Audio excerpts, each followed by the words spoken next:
Nuestra protagonista hoy, Carmen, bienvenida a Roscas y Cotufas, ¿cómo estás? Hola, ¿qué tal? Buenas tardes. Muchas gracias por invitarme.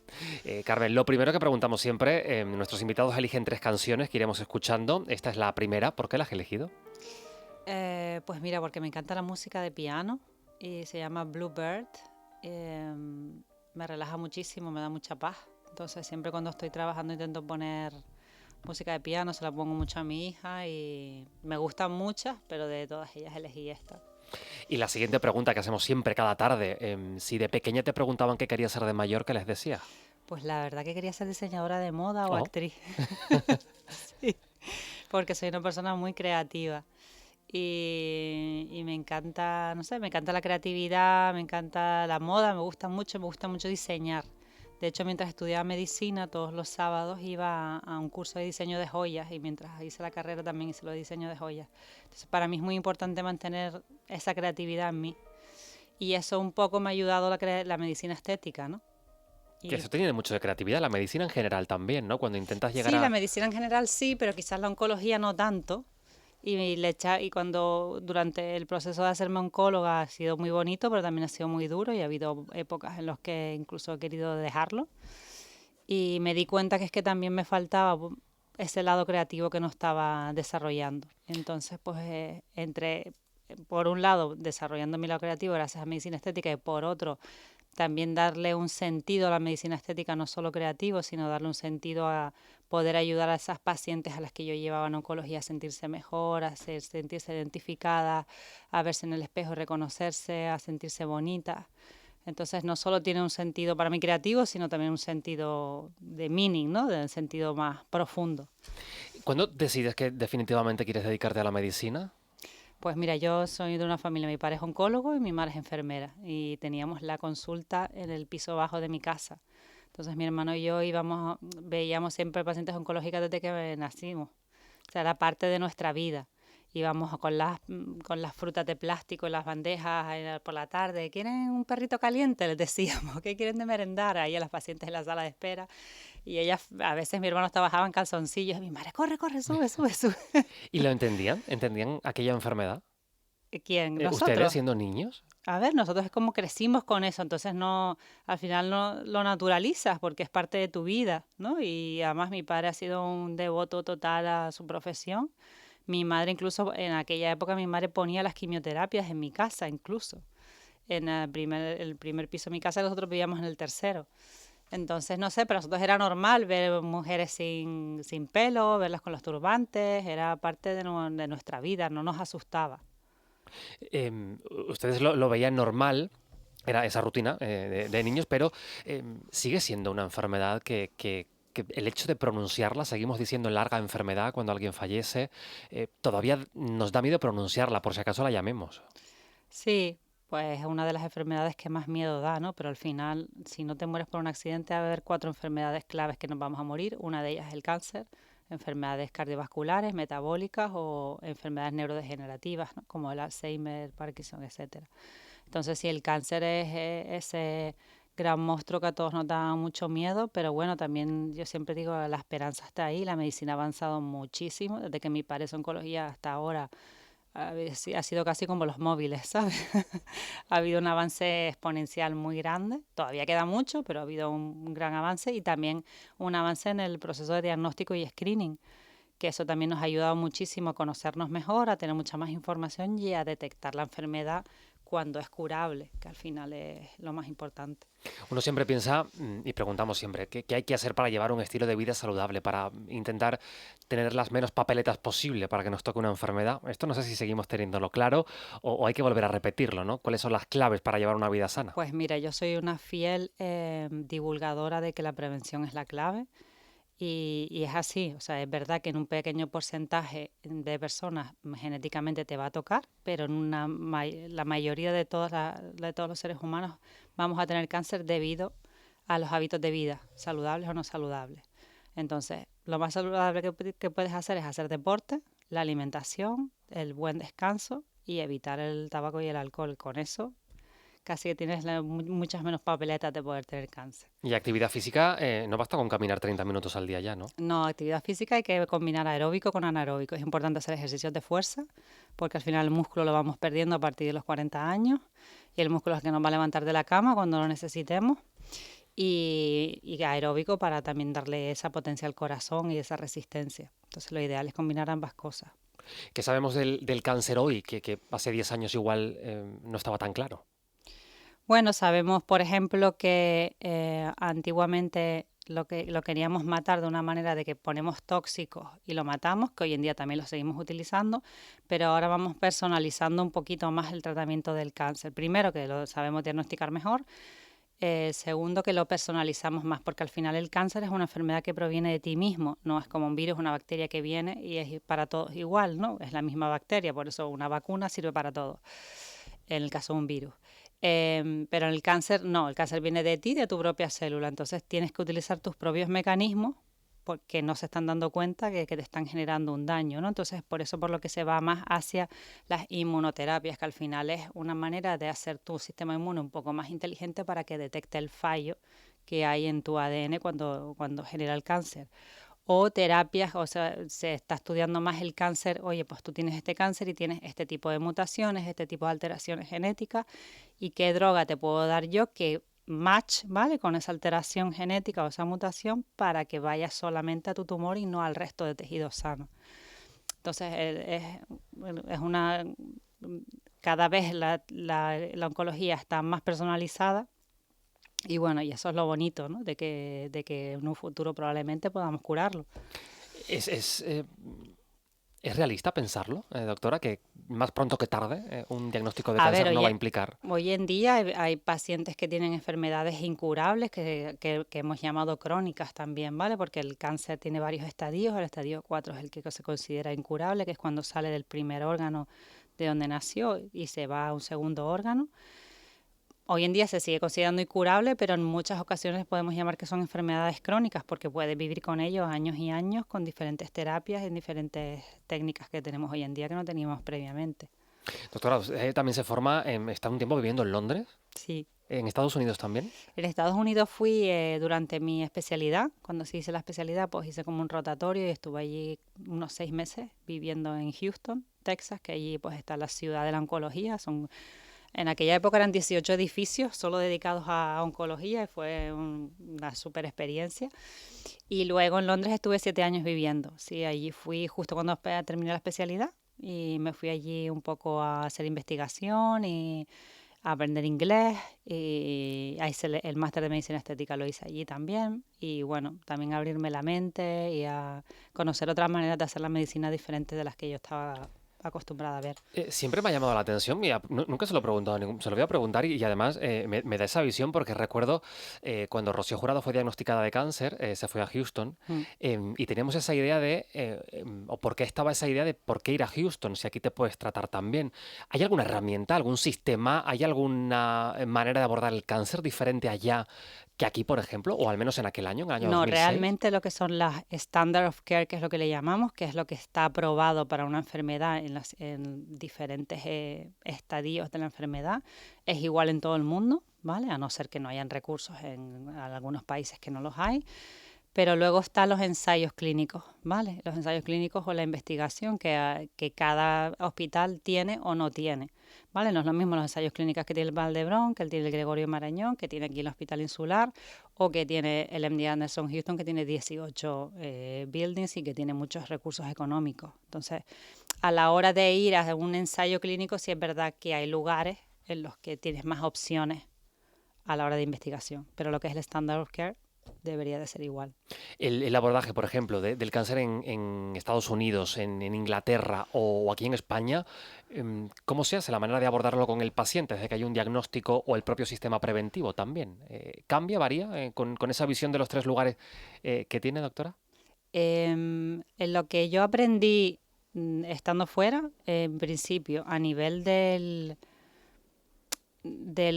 cuidado del paciente, también varía mucho con la cultura, ¿vale? No es lo mismo ser inglés que ser español. En cuanto, por ejemplo, al manejo del dolor, nosotros empatizamos mucho con el dolor, no queremos que el paciente sufra y haces lo que sea para que sufra lo menos posible, porque somos un poco más paternalistas, somos más, ¿sabes? Somos más mami gallinas, ¿no? Que queremos a nuestros bebés y a nuestros pacientes son como nuestros bebés, en cierta manera, y que no quieres que sufran.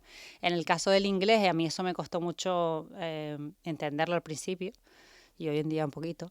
Ellos se dirigen todo por protocolos y todo es como muy, ellos llaman policies, ¿sabes? Como que todo está súper escrito y tiene que ser, no, yo no puedo mandarle una morfina a una persona que tenga dolor por una metástasis ósea sin antes haber pasado una serie de procesos por farmacia, que los sellen, que los firmen y a lo mejor en lo que pasa todo eso está una hora la señora gritando de dolor, ¿vale?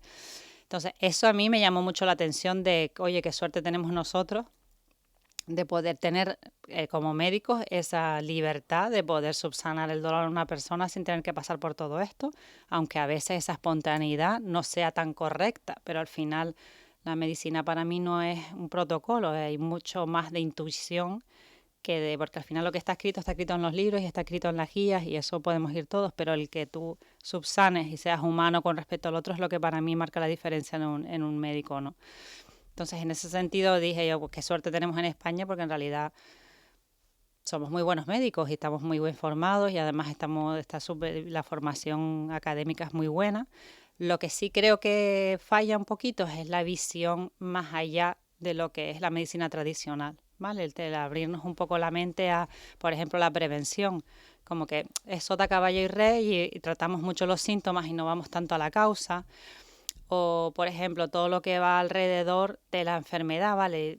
Estamos concentrados en curar el cáncer y además lo hacemos súper bien, pero al curar el cáncer también, pues tenemos una serie de efectos secundarios que a lo mejor deberíamos de tener en cuenta. Pues se me cae el pelo, oye, porque no podemos evitar que se le caiga. Tiene neuropatía periférica, oye, porque hay unos mecanismos para prevenir la neuropatía periférica. O una serie de suplementación para la hora de ella recuperarse después de la quimio, que se recupere antes. Todas esas cosas que es la que yo incido bastante, que he aprendido a estar fuera, que te abre la mente, pues no le damos esa importancia porque piensan, mira, pues te curo y ya está, pero sí la tiene, porque hoy en día al final el cáncer, como te dije antes, se ha convertido en algo en la que te curas y que con lo que vives con ese recuerdo el resto de tu vida y entonces pues vivirla con calidad. El pelo, por ejemplo, que lo ha mencionado, no es superficial, el pelo nos da identidad y probablemente sea uno de los momentos más complicados cuando llega ese diagnóstico, ¿no? El enfrentarte a esa imagen de ti mismo y a un Lo del cuerpo pelo cambiante. es lo peor de los efectos secundarios, porque al final si tú tienes náuseas, te tomas el Primperan o te tomas otra serie de medicamentos. Si estás cansado, te acuestas. Pero el mirarte al espejo y verte calva es complicado y que tus hijos te vean así, que tú salgas a la calle y la gente te mire, que parezcas enferma cuando en realidad tú no te sientes enferma, porque la mayoría de las veces esa quimio la estás haciendo para prevenir que te venga un cáncer en un futuro. Entonces, estoy haciendo esto por prevención, pero ahora mismo el cáncer ya no lo tengo y encima me siento fea, no me siento yo, y eso hace que todo el camino sea mucho más duro. Entonces, por eso, por ejemplo, eso fue algo que me traje de allí, la máquina del scalp cooling, que fue un señor inglés que se llamaba Richard Paxman, que tuve el placer de conocer ahí mientras trabajaba. Y él inventó esta máquina del frío porque su mujer tuvo cáncer de mama y perdió el pelo y para ella fue un trauma muy grande. Y básicamente es un casco de silicona que tiene agua dentro, que se conecta a una máquina que refrigera a -4 grados y al congelarte el cuero cabelludo ocurren varios mecanismos. Entre ellos lo más importante es producir una cosa que se llama vasoconstricción. Básicamente que los vasos se vuelven muy finitos, por lo tanto la cantidad de sangre que llega al cuero cabelludo es poca, en la sangre está la quimio, menos alopecia, ¿no? Y por otro lado que al que tú congelar las células, también las células se vuelven menos activas porque están congeladas, por lo tanto la absorción del fármaco y el metabolismo de la célula a la hora de metabolizar el fármaco es menor y por eso produce menos alopecia. Y llevamos aquí haciendo casi 4 años, llevamos ya Tiene resultado. y tiene resultados. Sí que hay caída y de la caída depende también un poco individual de cada paciente, hay pacientes que se les cae más, otras menos, pero no se les cae del todo el pelo. ¿Cómo se da la mano la medicina estética y la oncología? Bueno, pues porque al final los pacientes oncológicos pues, a nivel de la piel y del pelo pues tienen una serie de efectos secundarios como son rojeces, sequedad de la piel, mayor envejecimiento, no solo por las quimios, sino después los tratamientos hormonales que las ponemos en una menopausia precoz, etcétera, y luego el trauma social y psicológico y de autoestima que eso conlleva. Entonces, el cuidarlas de esa manera en el que le cuidas la piel, de que ellas se sientan mejor, les cuidas el pelito, les haces unos mimos, pues quieras o no, ayuda a que ellas se sientan mejor, que al final es lo más importante, y que darles salud, ¿no? Salud tanto a la piel como al pelo. Todo esto que uno hace cuando llega el diagnóstico, de cuidarse, de la medida de lo posible hacer actividad física, de poner más conciencia en la comida, de lo posible también relacionarse, ¿eso también contribuye al proceso de curación? 100%. Yo la primera visita siempre estoy como una hora con todas las pacientes y le digo, todo esto es lo que yo voy a hacer, lo que vamos a hacer juntas, yo voy a estar aquí a tu lado, y digo, pero hay 4 cosas fundamentales que tienes que hacer tú que yo no puedo hacer por ti. Una es el ejercicio, que tiene que hacer mínimo 4 horas a la semana de ejercicio. Y además las pacientes que hacen ejercicio llevan la quimio mucho mejor y le va todo mucho mejor. 2 es la alimentación, ¿vale? Y tenemos una nutricionista que trabaja con nosotros y que le lleva una alimentación controlada, que evitando los azúcares. 3, el bienestar emocional, que siempre les digo, evitar el estrés, aquello que te produce negatividad fuera, y promover la creatividad. Y el cuarto, que es, el sueño, ¿no? No lo dije, el sueño, pues tener un buen descanso, tanto 7, 8 horas diarias. Estamos conversando con la doctora Carmen Murias en Roscas y Cotufas. Qué bonito cuando te veo ahí. Qué bonito cuando te siento. Qué bonito pensar que estás aquí junto a mí. Qué bonito cuando me hablas ahí. Qué bonito cuando Valeria Castro, te callas. con este Qué bonito, ¿por qué la ha elegido? Me encanta esta canción porque esta canción realmente es de Antonio Flores. Y ya me encantaba esta canción, mi madre me la ponía mucho en el coche y además se la dedicó a su hija. Y luego la escuché en Valeria, que le tiene una voz tan bonita, y la verdad que muchas veces me la pongo en el avión, incluso me emociona. Y, y la realidad es que yo siento lo mismo por mi hija y mi otra hija que está en el cielo. Entonces es un poco, se las dedico a ellas. Le pregunto porque usted me lo ha autorizado para que lo pregunte. Se quedó embarazada en el año 2020 Sí, y perdió a una de sus hijas. sí, yo tuve un embarazo gemelar, me costó mucho quedarme embarazada, tuvo que ser por in vitro. Y justo en el COVID, pues yo vivía en Londres, pero me vine aquí a hacer una prueba genética y estalló el COVID y me dije, no me voy de aquí, porque al fin y al cabo yo aquí tengo mi familia, tengo mi soporte, allí, aunque yo tenía un buen trabajo, no dejas de estar sola, ¿no? Y justo cuando ya nos quitaron de todo, a finales de mayo, principios de junio, fui un día a la ginecóloga y, y se me salió una de las bolsas yendo en el baño de la ginecóloga, que me la cogí, que es mi hija Candela.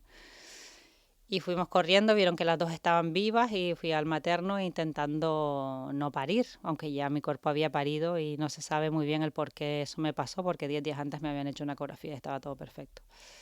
Así que nada, fue a partir de ese entonces fue una montaña rusa de días buenos y días malísimos, en el que mis hijas pesaron 580 y 630 gramos cada una.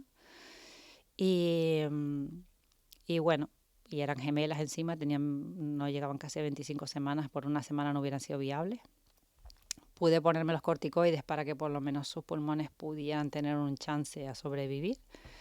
Y al casi 2 meses, mes y medio, pues mi hija Carmen falleció.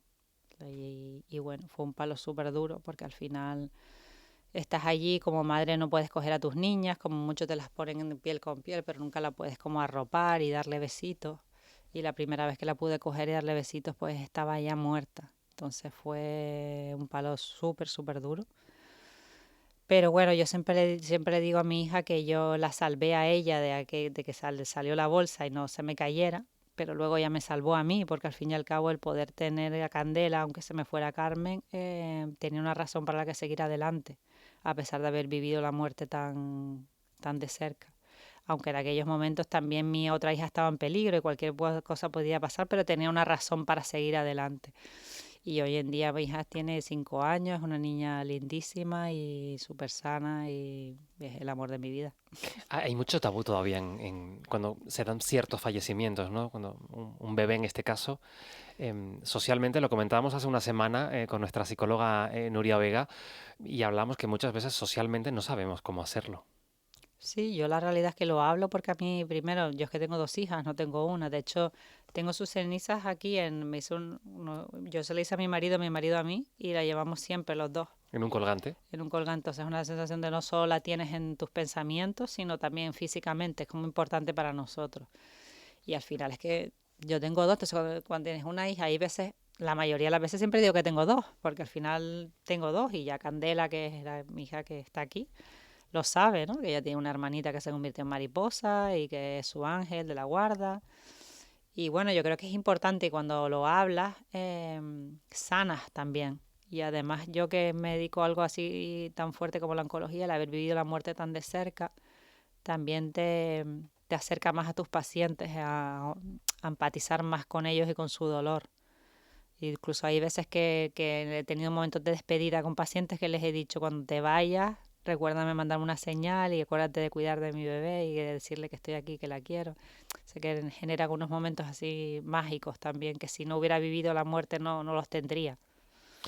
El, Usted lo ha dicho en esos momentos en los que llega también la despedida de muchas enfermedades, el saber acompañar, doctora, ese momento en el que sabe que médicamente ya no es posible mucho más, quizá aliviar el dolor. Y ahí no sé qué momento se produce en esas miradas cuando pues ese paciente está frente a la doctora que le ha acompañado, que le ha hecho probablemente aliviado mucho dolor y ya ambos saben que no hay mucho más que hacer. Mm, ¿De qué manera acompañar? ¿De qué manera, no sé, estar ahí, sostener?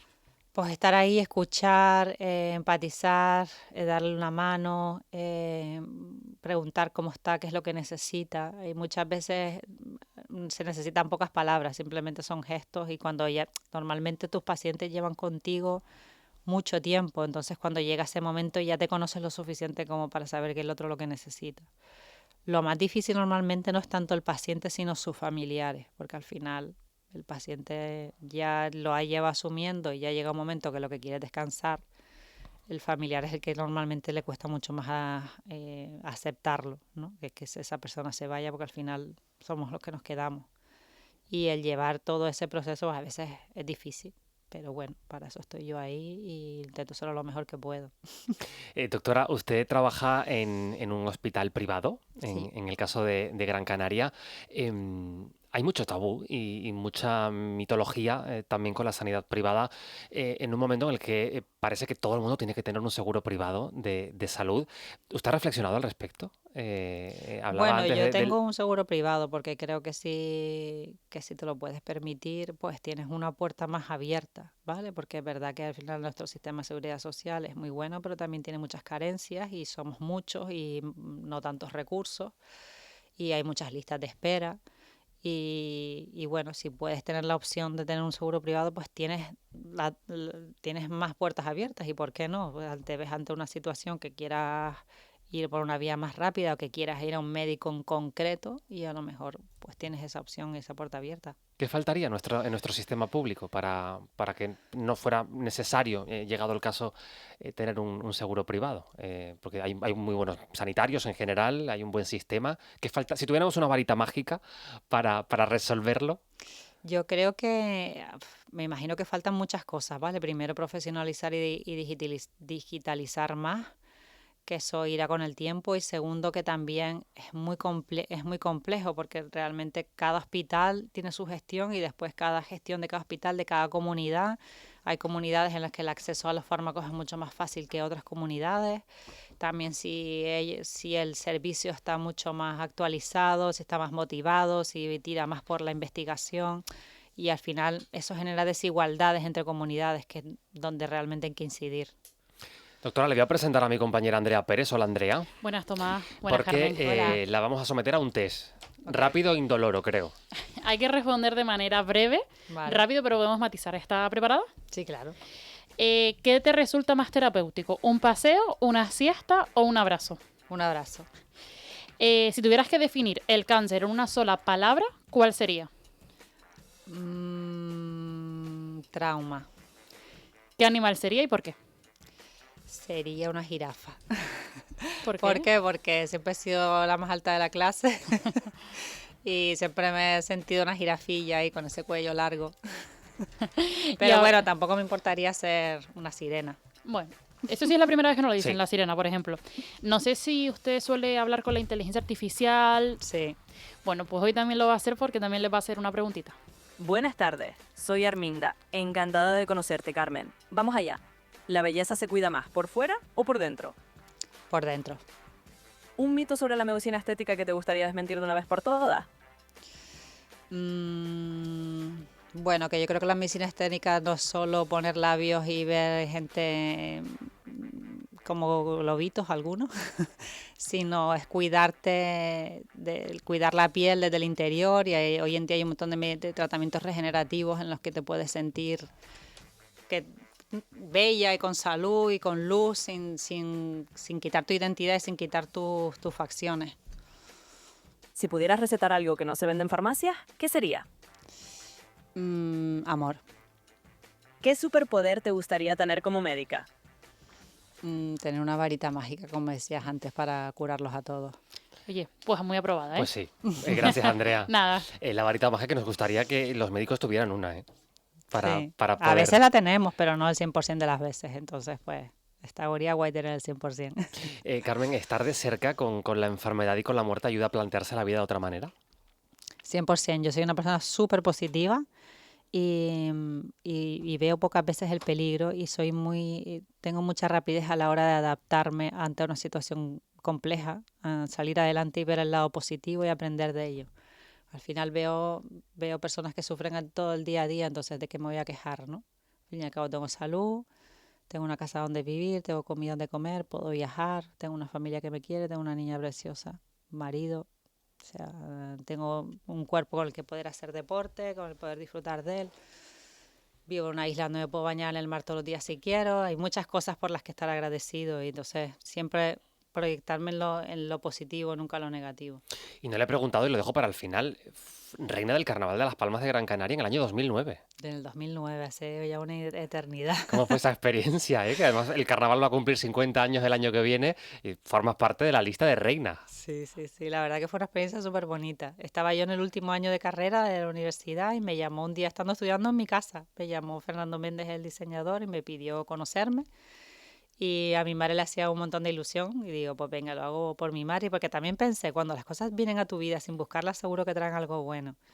Y fue una experiencia muy linda. Lo más bonito fue, primero, que me ayudó mucho a hablar en público, porque de repente me vi en las radios, en las teles, y con 24 años que tenía. Y me ayudó mucho a coger confianza en mí misma. Y dos, fue muy bonito sobre todo la cabalgata, cómo los niños te reciben como si tú fueras la princesa, esa Frozen, y todos te adoran y quieren hacerse fotos contigo. El momento de la cabalgata y sentir el calor del pueblo es súper bonito. ¿Cómo se llamaba la fantasía? Se llamaba I Love You Baby. I love you, baby. Esa Pues era la canción. forma parte de la lista, desde luego, de reinas del carnaval. Vamos a acabar con Taylor Swift. ¿Sí? Creo que sí. ¿No? Ah, no, con los No, Beatles. Los Beatles. Ah, Taylor, era la de Andrea. Yo digo, es que esto no es Taylor Swift. Digo, igual ha cambiado. No, con los Beatles. Carmen, ¿por qué la has elegido? Blackbird se llama. Sí, sí. Pues esta habla de un pajarito, ¿no? Que negro, que le costaba aprender a volar y consiguió salir volando. Y esa canción, el día que saqué a mi hija de la UCI, fue la que le puse en el coche.